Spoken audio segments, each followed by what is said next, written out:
Assalamualaikum warahmatullahi wabarakatuh, anak-anak Bapak kelas 10, yang mana 2 kali pertemuan yang lalu kita masih membicarakan lembaga-lembaga negara RI menurut Undang-Undang Dasar Negara Republik Indonesia tahun 1945. Itu sudah kita bahas menyangkut lembaga-lembaga legislatif dan lembaga-lembaga yang termasuk kepada lembaga legislatif.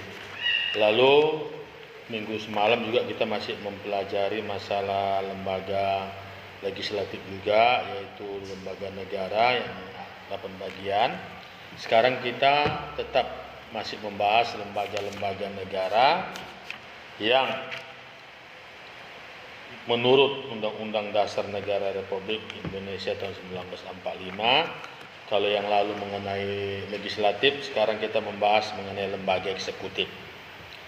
Lembaga eksekutif ini merupakan lembaga negara yang mana melaksanakan kebijakan, peraturan dan undang-undang yang dibuat oleh lembaga legislatif.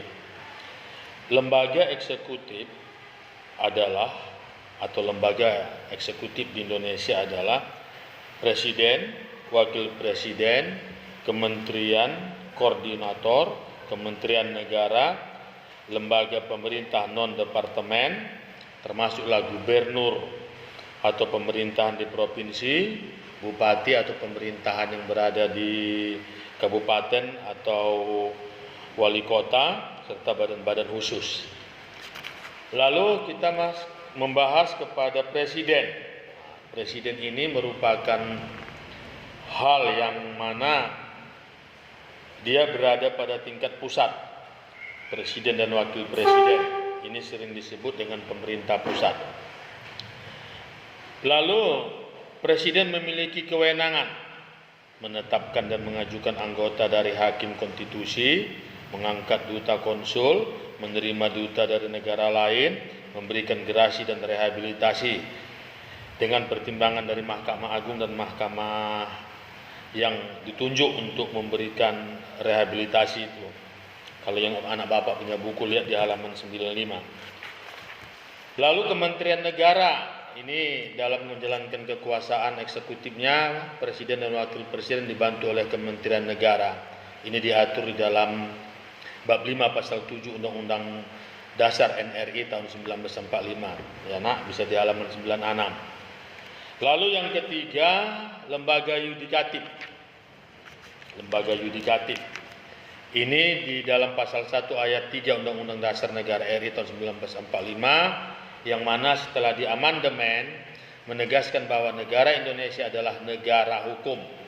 Maka kita jadikanlah hukum di atas segalanya. Hukumlah sebagai panglima, karena dengan hukum yang memberikan kenyamanan, keamanan bagi kita sebagai rakyat Indonesia. Apa saja yang termasuk kepada lembaga yudikatif? Ada namanya Mahkamah Agung. Ini ketentuan tentang Mahkamah Agung diatur dalam pasal 24A.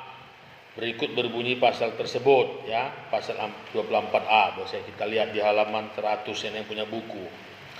Lalu Mahkamah Agung memiliki beberapa fungsi, antara lain fungsi peradilan, fungsi pengawasan, fungsi mengatur, fungsi nasihat, fungsi administratif, dan komisi yang yudisial.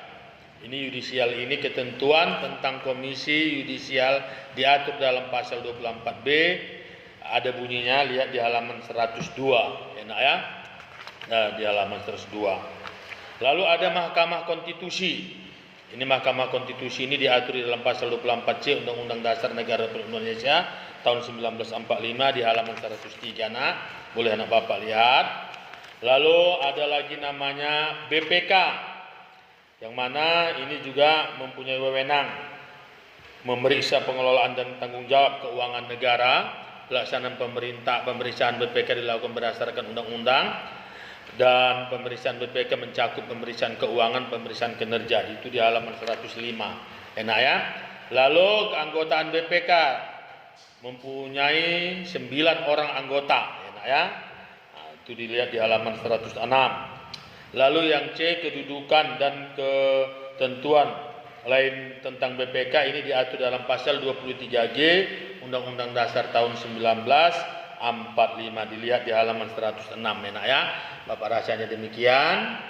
Sekian dulu. Wabillahi taufiq hidayah. Assalamualaikum warahmatullahi wabarakatuh.